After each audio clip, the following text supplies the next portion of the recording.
Psalm 88, the title, I say it in Scripture, is a psalm of the sons of Korah, for the choir director, according to Methuselah, something like that, Lennis, a maskil of Herman the Ezrahite.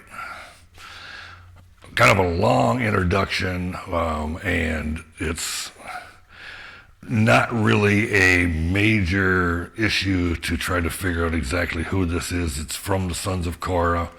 We've had a lot of theirs before. It's just interesting because a maskil is a teaching.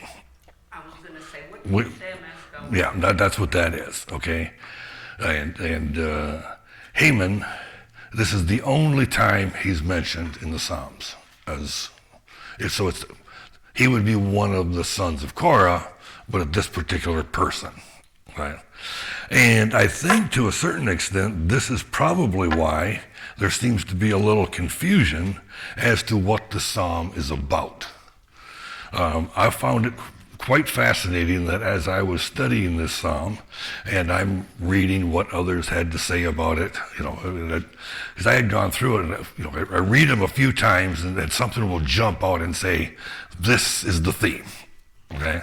And the theme to me that just kind of really jumped out was this psalm is about Jesus suffering. The only other person I could find that agreed with that was Augustine. So I had to go back to the 400s in order to find a scholar that came to the same conclusion I did, which to a certain extent is a little bit scary, because there's a whole bunch of other people that are a whole lot smarter than me. But as I'm going through it, I'm saying, no, I think that they're missing it. So we're going to look at it, and then you can conclude, okay, does this actually make sense? Is this a logical conclusion, or you learn nothing today? One or the other is going to happen, okay?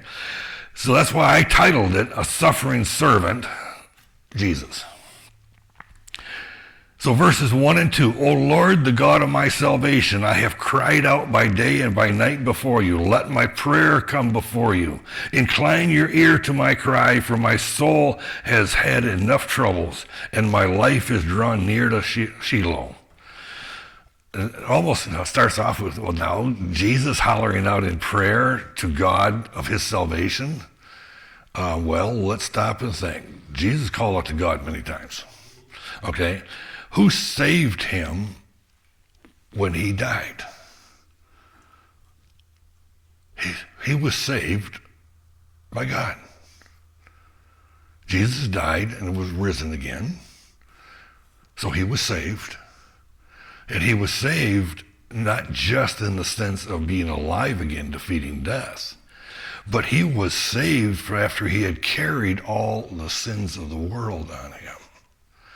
See, and I think this psalm really, because I think it does tell us about the suffering of Jesus, it also teaches us there's a whole lot more to the suffering of Jesus than we're used to thinking about. See, we're so used to thinking about Jesus suffering on a cross. Okay, and it was a lot of suffering, the mock trial, I'd say, and all of the things that took place, and like this is the suffering that we know about Jesus, and he died, you might say, but then he rose again and went to glory, so that's the suffering. Well, no, it actually goes back way before it when it starts. Because stop and think, where was Jesus before he was born in Bethlehem? He was in heaven with the Father, okay? So, and in all glory, unimaginable glory, and he left that. That was suffering right there, okay? And then he became human. Okay, so he lowered his existence, more or less, way down, okay? And we're going to see how this psalm actually touches on a number of these things. So Jesus, he cries out to the Father. And then in Matthew 26, 36 through 38, when Jesus came to them to the place called Gethsemane, he said to the disciples, "Sit here while I go over there and pray." And he took with him Peter and the two sons of Zebedee and began to be grieved in distress. Then he said to them, "My soul is deeply grieved to the point of death. Remain here and keep watch with me." Jesus went off to pray. Who is he praying to? He's praying to the Father. And then Matthew 24 or 26 again, 42 and 44, he went away again a second time and prayed, saying, "My Father, if this cannot pass away unless I drink it, yet your will be done." Then he left them again and went away and prayed a third time, saying the same thing once more. This is prayer in the garden. Okay. Verse 4 and 5. "I am reckoned among those who go down to the pit. I have become like a man without strength, forsaken among the dead, like the slain who lie in the grave, whom you remember no more, and they are cut off from your hand." Now, here again, we'll look to Isaiah to give us a better understanding of what is being talked about. And Isaiah 53, verse 8 says, "My oppression and judgment he has taken away. And as for his generation who considered that he was cut off out of the land of the living, for the transgressions of my people to whom the stroke was due."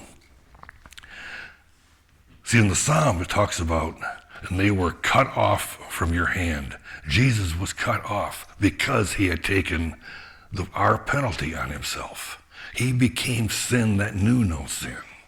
Interesting too that God turned his back on him because God couldn't look at sin. We'll get to that. Verse 6. "You have put me in the lowest pit, in dark places in the depths." Again, Isaiah 53, verse 4. "Surely our griefs he himself bore, and our sorrows he carried. Yet we ourselves esteemed him stricken, smitten of God, and afflicted." He was smitten of God and afflicted. God put him in this dark places. Jesus did all of this for us. Verse 7, "Your wrath has rested upon me, and you have afflicted me with your waves." Again, let's get the meaning out of it. Isaiah 53 again. "All of us like sheep have gone astray, each has turned to his own way. But the Lord has caused the iniquity of us all to fall on him." What it's talking about in verse 7, all these waves, afflicted me with all his waves, it is just this whole torrent of suffering that's coming over him.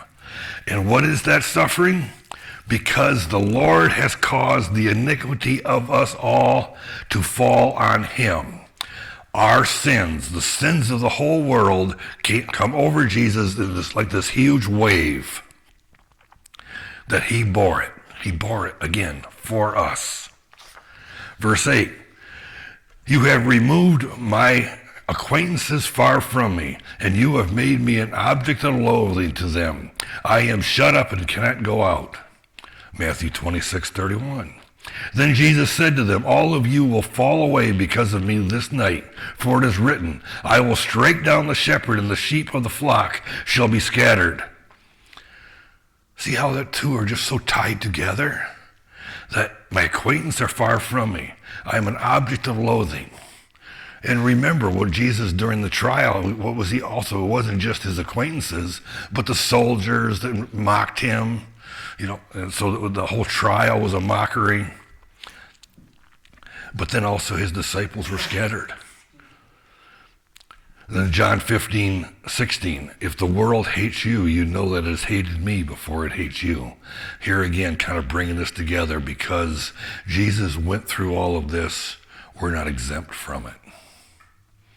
Verse 9, "My eye has wasted away because of affliction. I have called upon you every day, O Lord. I have spread out my hands to you."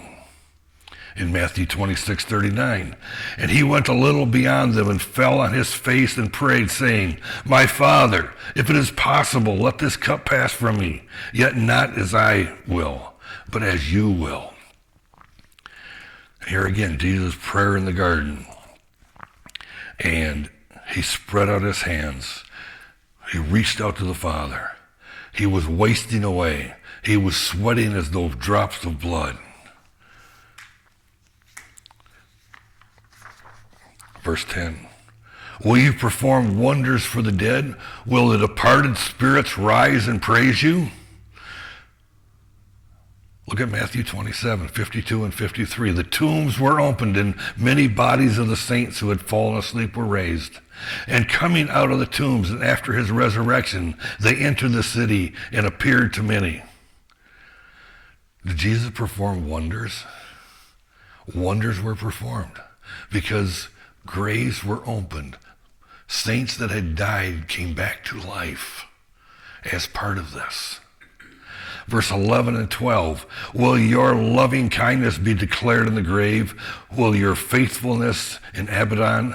And Abaddon is actually place of destruction. That's what it literally means, okay?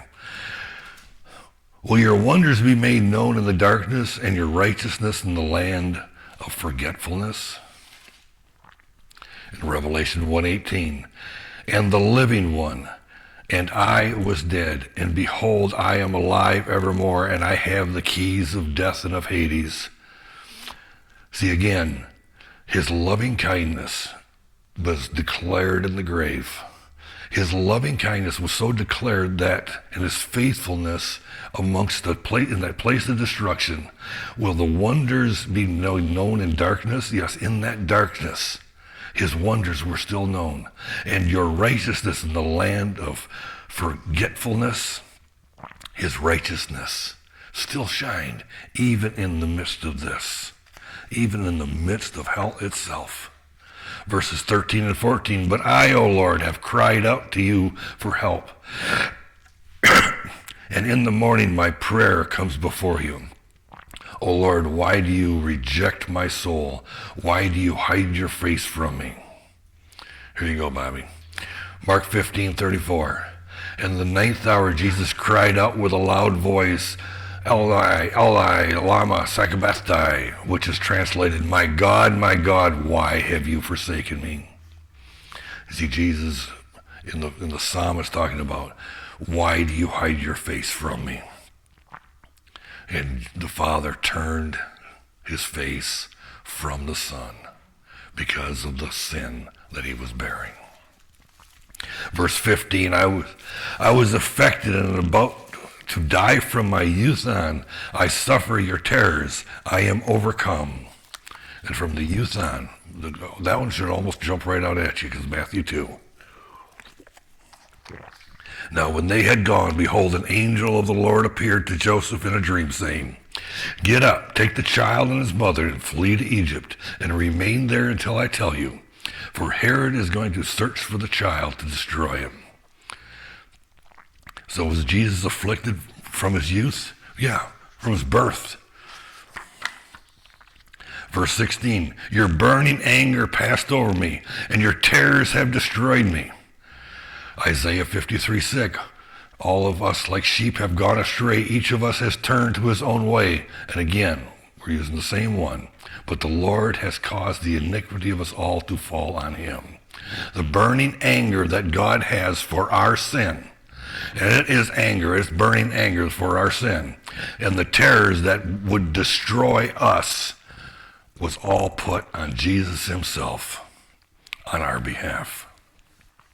Verse 17, and they have surrounded me like water all day long, and they have encompassed me altogether. Psalm 42:7, deep calls unto deep, and the sound of your waterfalls, all of your breakers and all of your waves have rolled over me. Troubles all around. Jesus' life was a life of troubles and trials. And they were like crashing waves. And there's other things that we think of just as these wonderful moments for Jesus. And let's take a look at Matthew. And we're going to look at a number of things. And I'm just going to do what you might call the Reader Digest version of each one, because most of you know. So in Matthew 9, verse 18, while he was saying these things to them, a synagogue official came and bowed down before him and said, my daughter has just died. Okay, synagogue official comes to Jesus and says, my daughter has just died. Okay. Now, originally when he came to him, when it started, he said my daughter was sick, and you have to go through different, I say, go the Gospels for that. But anyway, but stop and think about this. You have Jesus is told, please come and take care of my daughter. I want her to live. Okay, so he starts heading out. Okay, as he's going, and a woman who was suffering from a hemorrhage for 12 years came up behind him and touched the fringe of his garment. Now I remember that too, where the woman, she said, if I just touch the fringe of his garment, I'll be healed. She was, and then there was a little interaction between those two.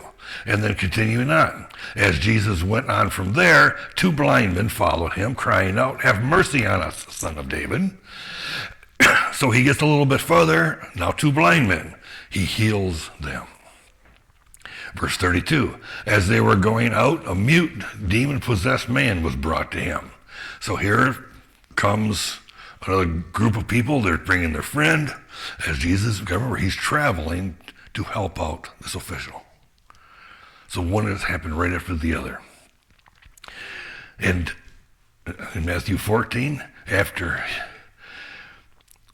he had sent the crowds away, he went up on the mountain by himself to pray. And when it was evening, and he was there alone. Here again, we've got one thing after another. And then what does Jesus do in order to get some rest? Is he goes off to pray. But is this really rest? Because you start looking at some of his prayers, and they weren't restful times.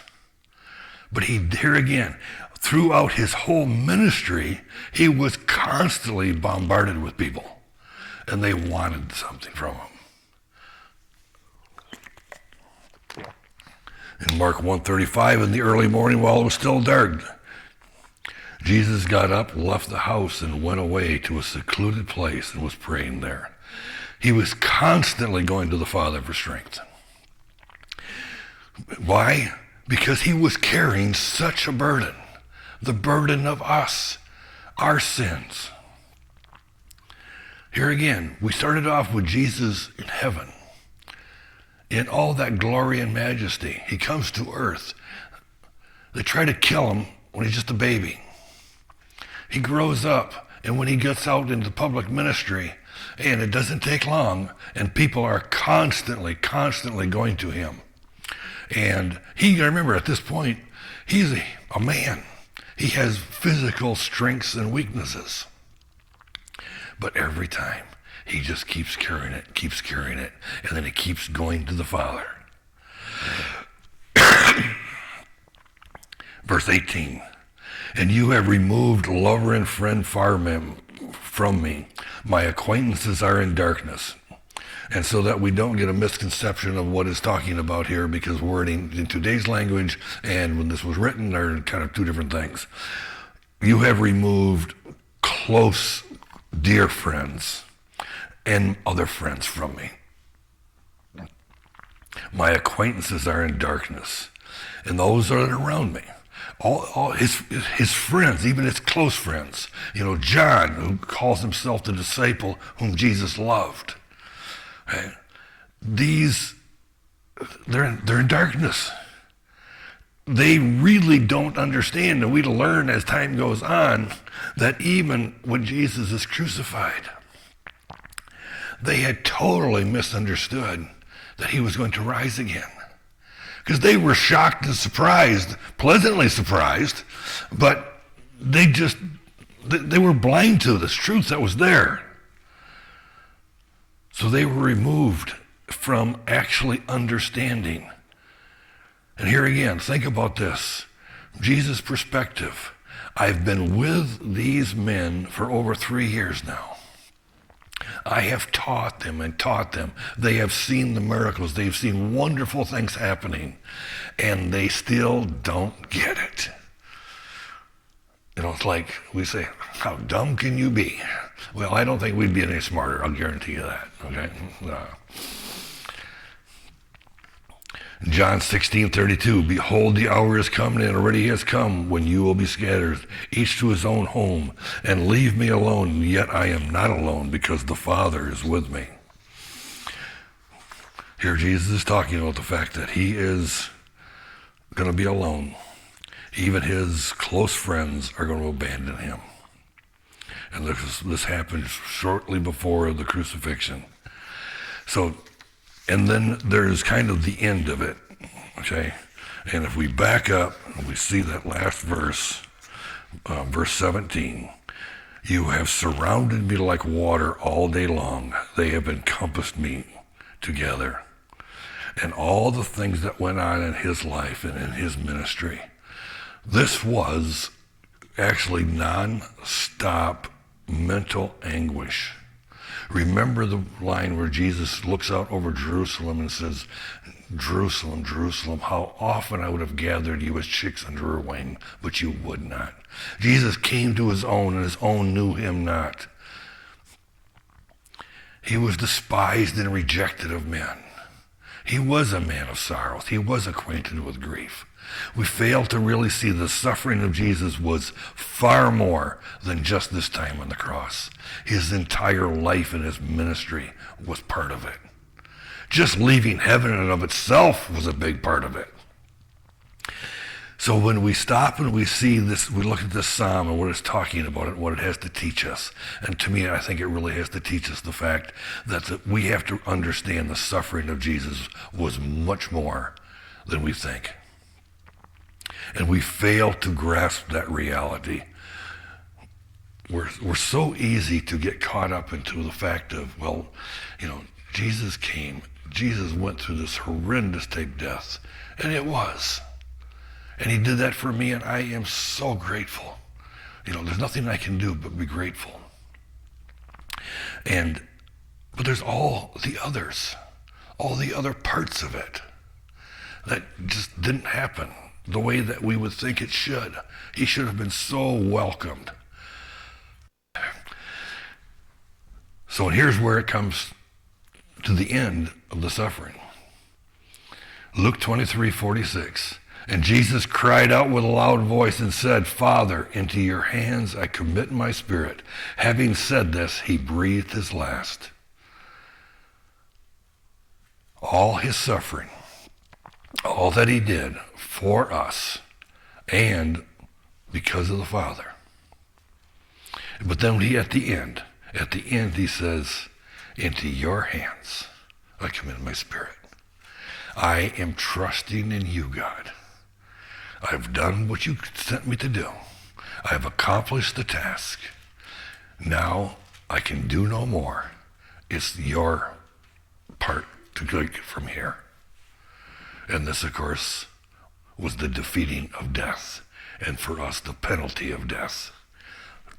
Real death, the death of hell.